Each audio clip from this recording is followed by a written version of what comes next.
نبی کریم صلی اللہ تعالی علیہ وآلہ وسلم نے ارشاد فرمایا، شب قدر کو رمضان المبارک کے آخری عشرے کی تاک راتوں میں تلاش کرو۔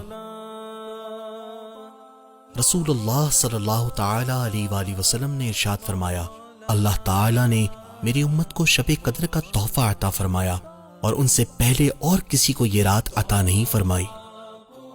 اللہ پاک سورہ قدر میں فرماتا ہے، شب قدر 1000 مہینوں سے بہتر ہے۔ رسول اللہ صلی اللہ تعالی علیہ وآلہ وسلم نے ارشاد فرمایا، جو شخص شب قدر میں ایمان و اخلاص کے ساتھ عبادت کرے تو اس کے پچھلے گناہ بخش دیے جائیں گے۔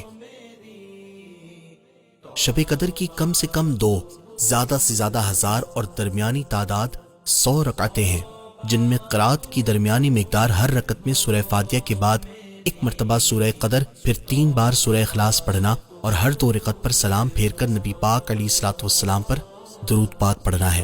اللہم انک عفو کریم تحب العفو فاعف عنا۔